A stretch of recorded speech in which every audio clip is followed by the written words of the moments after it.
Pessoal, vamos falar sobre a situação na Ucrânia. Hoje, dia 10 de dezembro de 2022, são 9 horas da manhã aqui no Rio de Janeiro, no momento que eu gravo esse vídeo, 3 horas da tarde lá em Kiev, né? Os russos atacaram Odessa, a cidade de Odessa, com drones iranianos agora à noite e, embora a maior parte dos drones tenha sido derrubada, os que caíram conseguiram causar um blackout em toda a região, né? Fora isso, a linha de frente não teve mudanças significativas, nenhuma grande novidade aqui. Os ucranianos seguem com sua estratégia de atacar agrupamentos de tropas, munição, armamento aqui na região de Zaporizhia e tiveram bastante sucesso, inclusive atingiram uma reunião de oficiais do FSB, parece que com muitas fatalidades. E o Putin esteve numa festa chamada Heróis da Pátria, lá para homenagear heróis russos, e nessa festa ele falou algumas coisas sobre negociação de paz e sobre uso de bombas nucleares, né? Mas nada de grande significância, não. De qualquer forma, vamos entender o que foi isso daí. Um jato russo IL-62 pousou em Brasília há 2 dias atrás, na quinta-feira. Ninguém sabe o que está fazendo esse jato aqui no aeroporto de Brasília, está parado lá. O Cazaquistão colocou suas forças em prontidão na fronteira com a Rússia, porque tem suspeita de que a Rússia iniciaria uma operação militar especial dentro do Cazaquistão. Não dá para saber exatamente o que é isso, se é paranoia do pessoal, o que está acontecendo, mas é algo arriscado. Talvez o Putin queira desviar a atenção da Ucrânia, né? Vamos ver esses assuntos em detalhes e vários outros assuntos. Essas notícias foram sugeridas por Peter Elbob de Sons of Anarchy e várias outras pessoas. Obrigado aí ao pessoal que sugeriu a notícia, obrigado a você que está assistindo o nosso vídeo. Se você gosta do nosso conteúdo, por favor, deixa o seu like e se inscreva aqui no canal, né? E deixa eu dar uma dica para vocês. Eu tenho um outro canal em que eu falo sobre tecnologia e segurança da informação, tá? Porque essa é a minha área de origem. Eu trabalhei durante muitos anos como um técnico para fazer teste de segurança de sistemas, né? E tem um aplicativo chamado Lensa, que virou uma febre aí no mercado, um monte de gente está usando para criar um avatar a partir de uma foto sua, né? E esse aplicativo é pago e é caro, né? E esse dinheiro está indo para a Rússia, então isso é um absurdo. Então eu fiz um vídeo lá nesse meu canal, o canal chama Safe Source, eu vou deixar o link do vídeo na descrição aqui desse vídeo, em que eu explico como você pode fazer para instalar um programa chamado Stable Diffusion, que é uma inteligência artificial que faz exatamente isso que o programa da russo faz, e é de graça. Então você pode fazer de graça o mesmo que o Lensa faz. O procedimento é um pouco complicado, você precisa ter uma boa placa de vídeo, mas fora isso você consegue gerar um monte de imagens aqui usando essa inteligência artificial do programa aqui, né? Então eu vou deixar o link do vídeo, se tiver curiosidade, não deixa de dar uma olhada lá. Nem todas ficam muito boas, né? Mas enfim, dá para brincar com isso à vontade, né? Bom, vindo aqui para o assunto Ucrânia e Rússia, olha só para vocês terem uma ideia, eu estava mencionando que todo dia alguma coisa pega fogo na Rússia, é impressionante, né? E hoje, de novo, foi um museu grande lá na Rússia, em Moscou, o Pushkin State Museum, que está pegando fogo agora de manhã. É impressionante, todo dia tem alguma coisa pegando fogo na Rússia, por isso que eu não estranhei o fato de ontem terem duas coisas pegando fogo, né? Se todo dia pega fogo uma coisa, pode pegar duas, assim, com muita facilidade, né? Os russos atacaram novamente com drones iranianos aqui a região de Odessa, aqui no sul da Ucrânia, e dos 15 drones que foram enviados, 10 foram derrubados, mas os 5 que conseguiram atingir os alvos, né, conseguiram atingir subestações e deixaram a cidade de Odessa completamente às escuras essa noite, né? Então realmente é uma coisa preocupante esses drones iranianos. Inclusive existe uma preocupação dos militares e o pessoal de inteligência ocidental, porque a amizade entre o Irã e a Rússia está subindo a patamares muito altos, né? E é aquilo que eu falei para vocês, o grande risco dessa história toda é, em algum momento, por troca de armas, a Rússia fornecer tecnologia nuclear para o Irã, o que causaria certamente uma instabilidade muito maior do que a gente tem hoje, né? A Rússia é um país terrorista, maluco, um monte de gente lá sem consideração com nada, mas ainda é mais controlado que o Irã. O Irã consegue ser ainda pior do que isso. Então o Irã com armas nucleares seria realmente uma temeridade, né? De qualquer forma, está bastante claro que os Estados Unidos estão prestando atenção no que está acontecendo ali entre a Rússia e o Irã. A cooperação está cada vez maior entre eles, né? Bom, ontem também os russos fizeram várias operações táticas de aviação no sul da Ucrânia, né? E usaram vários aviões para tentar atingir alvos e coisa e tal, porque, como eu falei para vocês, devido à lama, né, nesses últimos dias a temperatura subiu um pouquinho lá na Ucrânia e com isso o solo amoleceu novamente e daí dificulta mais uma vez qualquer ação de infantaria em solo. Os russos tentaram usar a aviação para alguma coisa, não conseguiram fazer nada de significativo, mas conseguiram perder um avião. Vou tocar para vocês aqui esse videozinho do avião posando, e parece que foi defeito no avião, tá? Não foi ataque ucraniano, não. E não está claro também se esse avião aqui fez parte dessa ação de ontem, tá? Mas de qualquer forma, isso daqui também aconteceu ontem, então independente de qualquer coisa, a Rússia de fato não perdeu totalmente o avião. Vocês vão reparar, ele está posando sem o trem de pouso. Aparentemente foi um defeito no trem de pouso, então ele teve que fazer um pouso de barriga lá. E certamente isso vai causar problemas aí nesse avião, né? Não é que ele não possa ser consertado, pode ser consertado, vai levar um tempo para consertar isso daí, né? E dá para ver pela pintura de Z dele que ele estava participando da guerra da Ucrânia. Não sei se estava participando ontem nessa ação de aviação tática que a Rússia fez, né? E os ucranianos continuam aqui com a estratégia deles de atacar a retaguarda russa, né? Equipamentos, munições, depósitos de munição, qualquer agrupamento de soldados maior é atacado pelos ucranianos aqui na região de Zaporizhia. E isso tem se intensificado nos últimos dias, o que pode indicar uma possível ofensiva nessa região aqui. Seria o lugar natural dos ucranianos fazerem uma ofensiva neste momento, né? Enfim, nos últimos dias foram atingidas várias cidades dessas aqui, justamente visando essas tropas russas que estão nessa região, né? Inclusive, tem uma declaração aqui de um soldado russo falando sobre Nova Kakhovka. Então não é sobre esses ataques agora, mas ele dá uma ideia muito bacana de como é que o HIMARS funciona nessa situação, né? Por alguma razão, você e muitos comentaristas limitam o papel do HIMARS, né, a atingir concentração de artilharia. Quando os russos fazem concentração de artilharia, o HIMARS vai lá e destrói. O pessoal, os comentaristas russos, né, os bloggers militares russos achavam que essa era a função do HIMARS. Mas o que eu vi enquanto eu estive estacionado, enquanto eu estive lá em Nova Kakhovka, me faz crer que o papel desse sistema é muito maior. O HIMARS não apenas destrói artilharia, mas virtualmente qualquer infraestrutura militar na cidade. Todas as localizações, todos os armazéns, todos os locais em que foi observada atividade militar. Havia centenas de cadáveres de soldados russos e os civis também sofreram. Armazéns foram destruídos de tal maneira que toda a vizinhança era destruída também. Mas não era apenas artilharia, tanques, carregadores de pessoal, né? Aqueles veículos blindados para carregar pessoal e material, tudo explodia. Sobreviventes lembram de Nova Kakhovka com horror. Todos os prédios com uma presença mínima das forças armadas russas foram atingidos, e os cruzamentos também. O HIMARS não apenas coloca um fim na sobreconcentração de artilharia, mas ao longo do verão eles acabaram desgastando o pessoal da Federação Russa, aqueles que ficaram sob o bombardeio dele. E não apenas mobilizados da LDR, né, que é aquela república, entre aspas, separatistas de Donetsk. Algumas unidades de elite tentaram destruir os foguetes, né, no final da trajetória, mas os mísseis ignoraram e atingiram, né, de forma significativa os alvos. Agora, a Federação Russa, de fato, não tem nenhuma exército regular e nem mesmo posição direta, e a posição ali naquela região é muito fraca. As armas que foram substituídas e os reforços dos mobilizados não chegam nem perto do que foi perdido nos primeiros meses da guerra. Ou seja, o que ele está dizendo é que a situação lá em Nova Kakhovka, a gente sabe, a cidade está praticamente abandonada, poucos russos ficaram ali, justamente porque não conseguem manter-se ali na cidade, né? E isso abre uma oportunidade enorme para os ucranianos fazerem uma ponte por ali, né?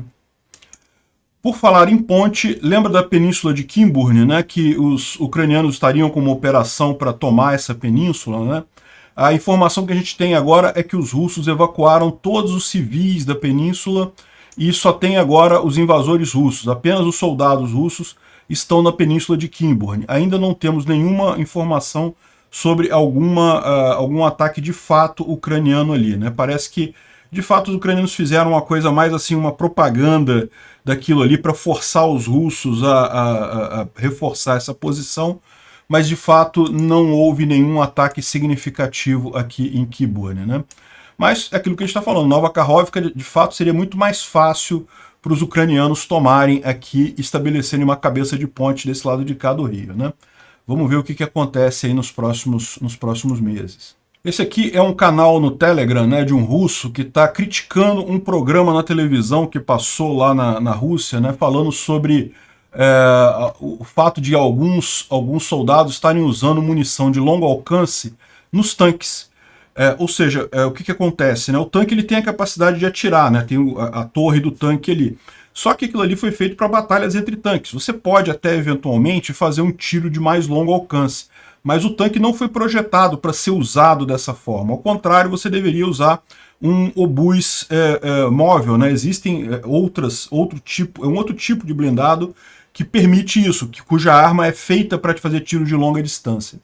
Então o pessoal da televisão aqui está falando todo com orgulho, assim, que não, vamos usar, olha só como é que a gente está sendo criativo, estamos usando os tanques como armas de artilharia e coisa e tal, fazendo tiros de longa distância, tentando atingir posições inimigas longe, coisa e tal. E aí o cara aqui critica pra caramba, porque ele fala que me mandaram um outro lixo semi-oficial com música grandiosa, né? Eles botam umas músicas nesses vídeos mesmo, e vocês sabem, quando tem música grandiosa no vídeo, isso mata mais 100 soldados ucranianos. O cara está sendo irônico, evidentemente, demonstrando o grau de quão lixo era tudo que se tornou nessa região, né? E o vídeo mostra uma conquista do pessoal, uma operação de tanques de posições fechadas é demonstrada, e os tanques que têm as armas, né, o tanque, o canhão ali do tanque, ela é uma arma não radiada, então ela não foi feita para ataques de longa distância, ela não tem muita precisão. O tambor do tanque, né, o próprio cano dele, né, é uma arma de precisão e coisa e tal, e que a Rússia ainda consegue produzir alguma coisa, mas de forma muito limitada. E quando o cara começa a usar explosivos de alto alcance, né, direto, isso acaba desgastando o cano muito rápido, acaba desgastando a arma muito rápido, e vai ser difícil repor isso depois. Então o cara está criticando aqui esse pessoal que ficou falando olha só, a gente está usando direto aqui para dar tiro de longo alcance com tanque, sendo que no final das contas eles estão tendo muito pouca precisão, não está ajudando muita coisa, e está desgastando o tanque de forma significativa. Está arriscado daqui a pouco o cano desse tanque não poder mais ser usado, e vai ser difícil repor esse tipo de coisa, né? E ele fala aqui no final, não, olha só, de vez em quando você fazer um tiro desses não é uma coisa impossível. Você pode, de vez em quando, numa situação especial, fazer um tiro de longa distância, mas justamente o que o pessoal estava fazendo ali é usando direto o tanque como se fosse um obus móvel, né? Então é realmente um absurdo isso daqui, e mostra a preocupação do pessoal, né? Que no final das contas, como são mobilizados, são pessoas novas na frente de batalha, muita gente não tem o conhecimento militar para estar atuando lá e acaba fazendo essas besteiras, o que vai custar caro para a Rússia mais adiante. Bom, vamos ver a thread do Defmon aqui para ver como é que está a linha de frente. Como eu falei, não teve nenhuma grande mudança, tá, gente? Mas ele fala aqui sobre onde teve os bombardeios e coisa e tal, sobre a temperatura. Continuamos com um leve aquecimento, o que é um problema. E aqui ele fala que o exército ucraniano impediu um ataque em torno de Bilorivka. A gente falou que isso daí já era esperado, né? Bilorivka, mais aqui embaixo, próximo a Lysychansk, os ucranianos retomaram essa cidade há algum tempo e continuam segurando ela.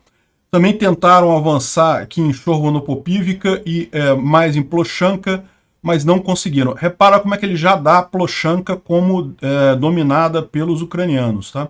Ainda está nessa área de batalha aqui, mas está dominada pelos ucranianos, que é essa linha azul aqui, que é a linha principal, né? A linha de frente principal. A linha vermelha é onde os russos fazem, até onde os russos dominam. Mas aqui embaixo, os russos tentaram também em Klishchiivka, aqui próximo a Bakhmut, no sul, mas não conseguiram avançar. E a gente tem informações também, ele não fala aqui, mas a gente tem informações de que Optine e Ivanhard, que são essas cidadezinhas aqui, os ucranianos já retomaram elas 100%, tá? Então já estão totalmente nas mãos dos ucranianos essas cidades aqui. E aqui na região da cidade de Donetsk, os russos tentaram também avançar em direção a Marinka, que é essa outra cidade aqui, mas também foram bloqueados. Então, como vocês podem ver, teve poucas operações na linha de frente ontem e nada avançou, nada mudou de forma significativa, né? Como eu falei, os ucranianos retomaram um pedacinho aqui da cidade, também retomaram Optine e Ivanhard, mas são coisas muito pequenas, não faz muita diferença, né? E aqui eles mostram um vídeo da cidade de Pisk. Pisk é essa outra cidadezinha aqui, ó, próxima a Donetsk. E como ele está mostrando aqui embaixo, os ucranianos estão brigando na cidade de Pisk, né? Pisk está aqui como tomada pelos russos ainda, né? A maior parte dela tomada pelos russos, mas pelo visto os ucranianos estão bombardeando com muita força aqui a cidade de Pisk. Esse vídeo é recente, né? Tanto que ele fez que ele aumentou a área aqui em disputa, né? Tirou a área do domínio completo dos russos, né? Para justamente indicar que os ucranianos estão avançando aqui nessa cidade, né? Até o bombardeio no último dia, aqui no dia 9 de dezembro, foi abaixo da média das últimas semanas, né? Então realmente teve pouca ação no dia de ontem.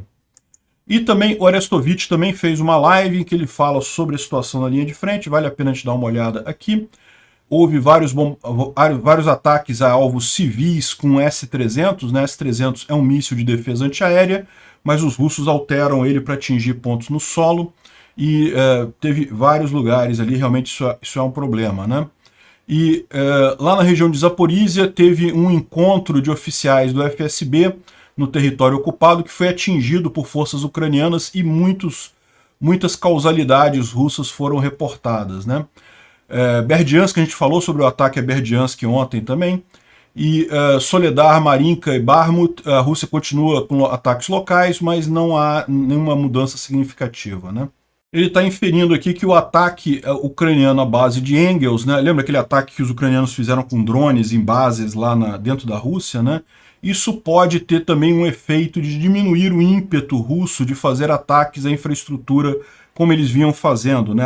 Grandes ataques, bombardeios em vários elementos de infraestrutura, porque eles percebem que os ucranianos podem retaliar, né? E aqueles bombardeios que os russos usam são muito caros, aquilo aí vai causar um prejuízo muito grande para a Rússia, né? Os russos e ucranianos fizeram uma troca de civis, tá? De prisioneiros civis. Troca de prisioneiros de guerra é uma coisa até determinada lá pela Convenção de Genebra, tem todo um protocolo para isso, né? Mas é importante também porque acontece muitas vezes de você ter civis presos de ambos os lados, né? Os ucranianos têm feito várias ações para desmobilizar pessoas que estão colaborando com os russos no território ucraniano, e os russos também prendem muitos civis aleatoriamente lá no território que eles estão ocupando. Então parece que fizeram trocas de civis, então isso aqui não é troca de prisioneiros de guerra, é troca de civis presos, e nisso foram retornadas 119 crianças que haviam sido raptadas para a Rússia, né? Isso é um passo importante, existe um número muito grande, ele fala de 150 mil crianças ucranianas sequestradas. Eu não sei se esse número aqui é o número real, mas que tem muitas crianças raptadas pela Rússia, tem, né? Então isso é uma boa medida. O Narendra Modi, que é o primeiro-ministro da Índia, não quis se encontrar com o Putin, o que mostra que o Putin está com mais um aliado que deixou de ser aliado recentemente. Os Estados Unidos têm pressionado muito a Índia nesse sentido, né? E vai haver um encontro do G7, o Rishi Sunak, que é o primeiro-ministro da Inglaterra, já prometeu mais defesas aéreas, e além disso se espera nesse encontro do G7 mais um pacote de sanções contra a Rússia, né? Também foi aprovado um outro pacote de ajuda militar americano para a Ucrânia também, então deve estar chegando aí mais coisa, né? Tanques, a Polônia recebeu uma grande carga de tanques americanos e da Coreia do Sul. Então eles já estão aqui pensando, olha só, vai ter um monte de excesso de veículo lá, de repente dá para mandar os mais velhinhos para a Ucrânia, né? E ele fala sobre duas coisas aqui que a gente vai falar mais adiante, que é como o Putin está vendo a operação militar especial, segundo ele está tudo certo, e também a questão do ataque nuclear preventivo, né? Então a gente já vai falar sobre isso daqui a pouquinho. Aqui o Instituto para o Estudo da Guerra fala a mesma coisa, fala sobre as falas do Putin no encontro dos heróis de guerra, heróis da Rússia e coisa e tal, que está colocando questão de negociações de paz. Por quê? Porque quer tentar colocar a Ucrânia como não querendo negociar paz com a Rússia, dizer que a Ucrânia não quer. Mas na prática não é isso. A gente sabe que a Rússia quer negociar paz mantendo os territórios ocupados. Não, porque paz é fácil. É só a Rússia tirar, desocupar todo o território da Ucrânia e pronto, a paz imediata. Né? Aí depois a gente pode sentar para discutir como é que vai ser a questão de reparação, a entrega dos prisioneiros de guerra e coisa e tal, mas aí já vai ser uma discussão em paz, né? Aí é só a Rússia sair da Ucrânia que, pô, tudo se resolve. Enfim, de fato não tem esse interesse russo de fazer negociação no final das contas. O interesse deles é desgastar a relação entre a Ucrânia e os países do Ocidente, né? Bom, vamos entrar aqui nisso aqui que é o ponto importante, né? Então, ontem o Putin fez uma cerimônia lá no Kremlin, heróis da Rússia e coisa e tal, em que ele deu medalhas para vários soldados, vários heróis da Rússia, e tirou essa foto aqui. O pessoal tá brincando, né? Que eles devem ter dado um trabalho danado para encontrar 12 heróis da Rússia, que são todos mais baixos que o Putin, né? Porque o Putin realmente é baixinho, vocês sabem, né? Tem 1,65 m, se não me engano, uma coisa assim, é baixinho pra caramba. Então, para achar o herói da Rússia, para tirar a foto, eles botaram os mais altos aqui no canto, para não contrastar com o Putin, e aí botaram os baixinhos tudo aqui perto do Putin. Deve ter dado um trabalho danado achar esses 12 aqui para tirar a foto, né? Aqui no Brasil, quando o Putin teve aqui, né, ele tirou a foto com o Bolsonaro é muito alto, né? Aí eles tiraram foto na escada. O Putin um degrau acima do Bolsonaro para ficar mais ou menos na mesma altura, né? É realmente um problema para o Putin. Não é à toa que o cara é um psicopata. Mas então, aí teve essa cerimônia dos heróis da Rússia lá e várias coisas foram discutidas, inclusive o Girkin, né, Igor Girkin, né, Igor Strelkov, como você preferir, aquele criminoso de guerra lá que é muito ativo na comunicação, ele está falando aqui, a forma dele falar agora é totalmente irônica, totalmente sarcástica, né? O banquete dos heróis vitoriosos. Ele está falando com muito sarcasmo aqui, né? Ele está falando dessa foto aqui. Deixa eu mostrar a foto para vocês, tá vendo? Essa foto aqui tem um dos heróis da Rússia, que é um aposentado, né? Com certeza, né? Repara a quantidade de condecorações que ele tem aqui. E do lado dele está o Shoigu e o Gerasimov, né?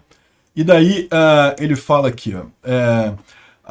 No lado direito do nosso herói da Rússia está o general do exército Shoigu, de Kherson, porque os russos abandonaram o Kherson, né? E seu aliado de fé e também um herói que organizou o suprimento em Rameimin, que é uma cidade lá na Síria, né, em que as forças aeroespaciais da Rússia venceram vitórias de importância interplanetária. Está sendo sarcástico, evidentemente, coisa que não teve importância nenhuma. E também é um recente chefe de toda a retaguarda das Forças Armadas da Rússia, o general de exército Bulgakov. E à esquerda do herói da Rússia, o general e à esquerda dele, o herói da Rússia, o general do exército Gerasimov, de Balaklia. Balaklia, outra cidade ali em Kharkiv, que os russos abandonaram, que os ucranianos retomaram, né? Aparentemente, eles estão celebrando os reagrupamentos russos, as desescalações russas de sucesso nos últimos meses, e também planejando o aniversário do início da operação especial militar, né? Ou seja, ele está falando aqui que esse pessoal está comemorando, né? Herói da Rússia, pô, só está colecionando derrota ultimamente, né? Mas, bem, nessa festa, o Putin falou que era inevitável um acordo com a Ucrânia e que ele está disposto a negociar, que podemos negociar a paz, mas é aquilo que eu falo para vocês. O que ele quer negociar a paz, ele quer negociar um cessar-fogo. Isso não é paz, isso a gente já sabe. Em 2014 ele falou a mesma coisa, fizeram-se os acordos de Minsk, que os russos descumpriram agora em 2022. Então não adianta congelar o conflito, os ucranianos não vão aceitar isso, né? E aí o que o Biden falou? Ah, o Putin quer negociar o fim da guerra? Beleza. É só, vamos falar sobre saírem as tropas russas, sobre quando as tropas russas vão sair do território ucraniano. Aí o Putin falou, não vai dialogar enquanto os Estados Unidos quiserem que a Rússia abandone territórios conquistados. Que matéria é território conquistado, meu amigo? Você invadiu, é território invadido. Você tem que sair desses territórios o mais rápido, não conquistou nada. Você invadiu o território de outro país. Então a negociação de paz tem que ser apenas após os russos abandonarem todos os territórios invadidos, inclusive a Crimeia, né? Aí depois você pode ter negociação de paz, porque tem que ver também toda a parte de indenização. A Rússia tem que pagar por todos os crimes que ela cometeu, né? Tem que pagar por toda a reconstrução da Ucrânia. E depois também, evidentemente, a entrega dos criminosos de guerra para serem julgados do lado ucraniano. Então é isso que vai se negociar. O passo inicial para começar essa negociação de paz é a Rússia sair totalmente da Ucrânia. E aí depois a gente vai negociar a indenização e os prisioneiros de guerra, né?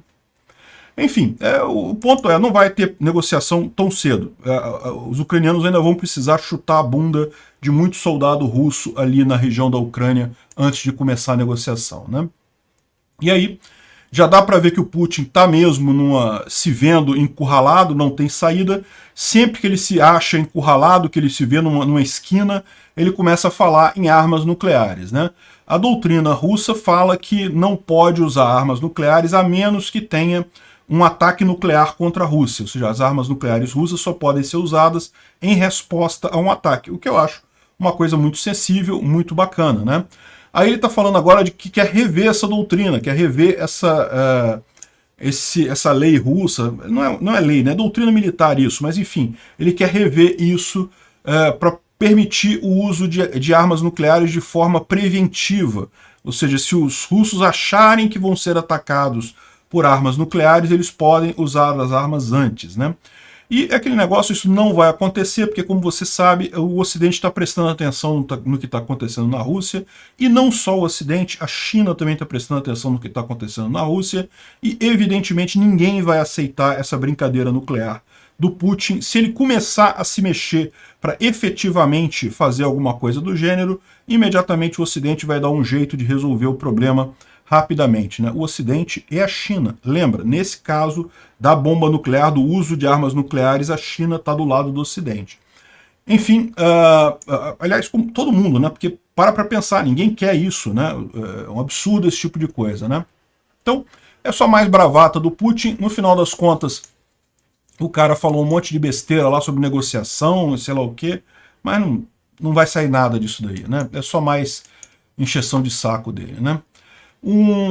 Saiu a notícia esses dias aí que um opositor do líder checheno Kadyrov teria sido alegadamente morto na Suécia, né? O Tunso Abdurrahmanov, que seria um opositor, né, do Kadyrov, do checheno Kadyrov, e que ele está na Suécia, fugido na Suécia, e que teria sido morto, segundo estão dizendo, né? Lógico, é o próprio pessoal do Kadyrov querendo contar vantagem, que conseguiu assassinar o cara lá na Suécia, mas não. Esse aqui é o cara, é um blogger de oposição checheno, ele está vivo e está sob proteção da polícia sueca, então não tem, isso aí é mentira, fake news dos chechenos, né? O que faz sentido. Ontem também uma figura de oposição russa, o Ilya Yashin, também foi preso por ser contra a guerra na Ucrânia, né? Um absurdo esse tipo de coisa, mas infelizmente é muito comum lá na Rússia. A Rússia está perdendo o controle sobre o espaço de informação dela, mesmo os russos estão tendo acesso a informações de fora, e isso está preocupando. A gente vai falar sobre o uso de VPN na Rússia, o grande problema que a Rússia está tendo com VPN lá, e a gente vai falar mais sobre isso mais adiante, né? Então, com isso, qual que é todo governo autoritário faz? Igual aqui no Brasil, né? O Alexandre de Moraes quer acabar com as manifestações do pessoal na frente dos quartéis. Aí o que ele faz? Ele fica procurando líderes para prender aleatoriamente, para fazer alguma ação contra, multar, apreender e coisa e tal. Mas não adianta, porque com a informação descentralizada a liderança é muito fraca. Esses movimentos são espontâneos, são as pessoas que querem ir lá fazer, né? Da mesma forma, lá na Rússia, as pessoas são contra a guerra. À medida que elas percebe as informações do quão ruim está sendo essa guerra, né, você surge naturalmente a oposição à guerra na Rússia. Por mais que o regime autoritário, por mais que o ditador Alexandre de Moraes aqui no Brasil tente prender as pessoas que estão nessas manifestações, isso não muda o fato de que as ideias continuam circulando, e é o mesmo problema lá na Rússia, né, infelizmente. Bom, teve uma missão da ONU em Belarus, né? E você sabe, tem toda uma preocupação de Belarus entrar na guerra do lado da Rússia. O Putin certamente quer isso, né? Não vai conseguir, mas ele quer. Enfim, e essa missão da ONU lá fez vários acordos com Belarus, inclusive, aqui está em romeno, tá? Mas eu já li essa notícia traduzida, permitir inclusive o trânsito de grãos a partir da Ucrânia através do território de Belarus até a Lituânia. Qual que é a importância disso? Como vocês sabem, um dos problemas que dificulta a exportação de grãos da Ucrânia é que a rede ferroviária da Ucrânia ela é do modelo soviético. A bitola é soviética. Então, por exemplo, ela não consegue mandar para a Polônia por trem os grãos, né? Porque a bitola é diferente, teria que ter um transbordo, dá uma trabalheira danada, então é difícil fazer isso. Por isso que a Ucrânia exporta tudo por navios, né? No porto de Odessa. Então, o que eles estão oferecendo aqui é que quem tem trilhos de trem na mesma bitola da União Soviética é Belarus e também a Lituânia. A Lituânia tem algumas ferrovias aqui que poderiam chegar até os portos aqui no Mar Báltico, né? Então, em tese, a Ucrânia poderia mandar grãos através de Belarus pela Lituânia e chegando aqui no porto no Mar Báltico e dali exportar para outros países. Seria um outro caminho para exportar os grãos da Ucrânia sem ter problema com a guerra, né? A vantagem que isso acontecendo aqui pelo norte é uma região que está menos afetada, né? Odessa, aqui no sul, embora esteja livre, não tenha nenhum ataque direto, mas a gente está vendo, volta e meia atingida por foguetes e coisa e tal, né? É cedo para dizer que isso que vai vingar, tá? A ONU está nisso daqui, então a ONU também foi quem organizou o outro tratado de exportação de grãos pelo Mar Negro. Pode ser que funcione, vamos aguardar, de repente isso aqui vai para frente, né? Bom, parabéns ao Marrocos aí, não apenas por chegar nas quartas de finais da Copa do Mundo, mas também porque está sendo o primeiro país africano a prover ajuda militar para a Ucrânia, né? E o Brasil, a vergonha do Brasil, ainda não fez ajuda nenhuma militar para a Ucrânia, infelizmente. Mas o país do Marrocos vai vai enviar para a Ucrânia peças de reposição para tanques T-72. Como vocês sabem, tanques T-72 são de fabricação soviética, muitos da época da União Soviética, então não tem muitas peças novas para esses tanques no mercado. É importante esse tipo de coisa, como o Marrocos deve ter uma frota de T-72, ele tem peças de reposição e vai encaminhar essas peças para a Ucrânia. É excelente isso, né? Bom, isso aqui é um enigma que ninguém sabe direito o que está acontecendo, né? Mas um jato Il-72 da Rússia pousou em Brasília na quinta-feira passada, agora dia 8 de dezembro, e está parado lá no aeroporto de Brasília. Ninguém sabe exatamente qual o objetivo. Ele tem aqui dizendo que veio fazer missões da instituição, organização e fornecimento de tarefas do presidente da Federação Russa, o governo da Federação Russa e o ministro da Defesa da Federação. Ou seja, não diz nada o que ele veio fazer aqui, né? Mas está no aeroporto de Brasília esse avião aqui, né? Eu não faço a menor ideia do que seja, mas será que isso daí é o plano B do Bolsonaro para o golpe? Ele vai dar um golpe e se não der certo o golpe, ele tem um avião para fugir para a Rússia? Não sei. Só podemos especular. Eu não acredito que seja, tá? Eu sempre falei para vocês, embora Bolsonaro tenha fama de ser autoritário, de ser golpista, de dar golpes, ele nunca fez isso. Ao contrário, sempre seguiu a Constituição, sempre se ateve aos limites da lei, em momento algum fez nada que indicasse um golpe. Então eu não acredito que seja um golpe, mas né, a gente fica com a pulga atrás da orelha. E, bom, esse reporte aqui é um reporte importante porque envolve um outro grande país na esfera de influência soviética, que é o Cazaquistão. O Cazaquistão é um país muito grande e o reporte está dizendo que os militares foram deslocados para a fronteira russa. O Cazaquistão ele é muito grande o país, né? Embora seja em área muito maior do que a Ucrânia, Em termos de população, é muito menor. É uma área, tem uma grande área aqui que é uma área desértica, né? Então não tem muito uso, mas, enfim, ele tem uma grande fronteira com a Rússia, e a informação é que eles estão preocupados que a Rússia fez uma ameaça de uma operação militar especial, ou seja, uma invasão do Cazaquistão, né? Então o pessoal do Cazaquistão mandou as forças armadas do Cazaquistão para a fronteira. Só defensiva, só por precaução, né? Eu não acredito que a Rússia tenha capacidade de abrir uma nova frente de batalha ali no Cazaquistão. Não teria. Estão se destruindo lá na Ucrânia, não teriam como abrir uma segunda frente de batalha. Mas é possível que o Putin queira fazer alguma brincadeira, queira tentar alguma coisa para distrair a atenção da Ucrânia, talvez. Não sei, né? Vamos ver o que isso caminha, né?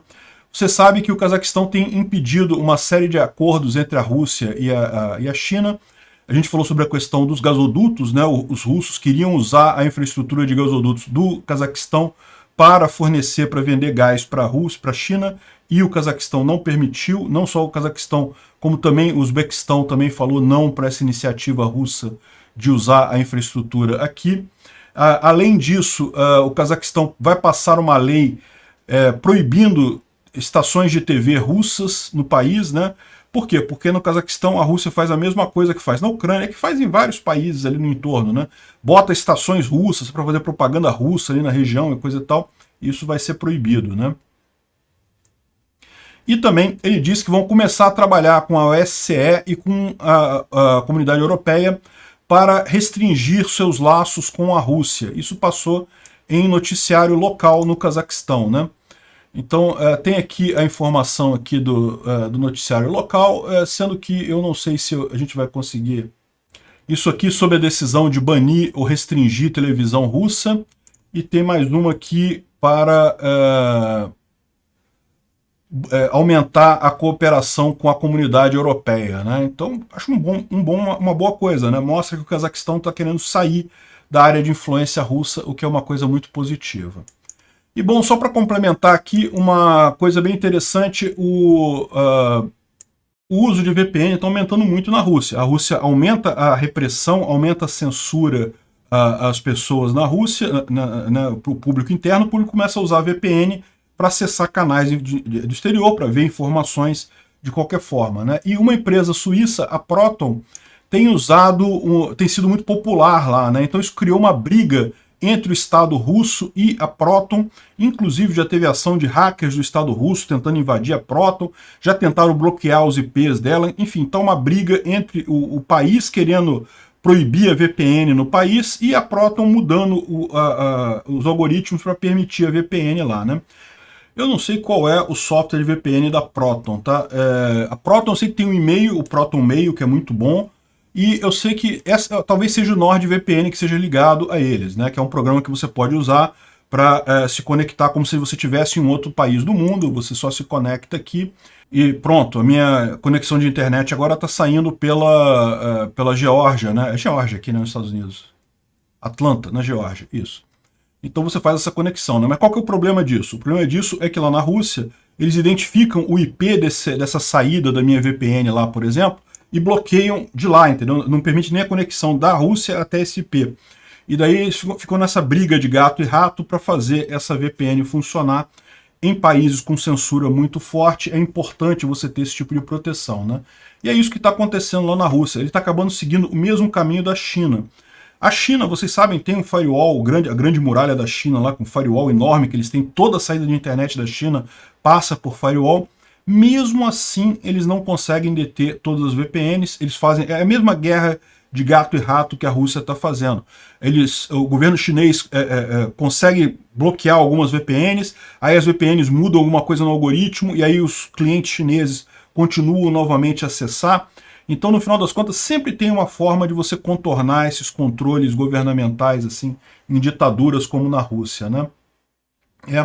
É realmente uma briga grande. E a Proton, que fica na Suíça, justamente porque é um país em que tem legislação muito favorável a esse tipo de coisa, muita proteção à privacidade das pessoas. Antes de mais nada, a VPN é uma proteção da privacidade do usuário, né? Então isso daí é o que eu falo. No final das contas, estamos numa nova era. A informação descentralizada e distribuída acaba com mecanismos autoritários para calar as pessoas. Felizmente. Obrigado por assistir o vídeo até o final. Além de curtir, compartilhar e se inscrever no canal, considere se tornar patrocinador com valores a partir de R$ 1,99. Clique no botão Seja Membro abaixo para saber as condições e vantagens de patrocinar o canal. Mais informações sobre o nosso projeto, visite nossos sites indicados na tela.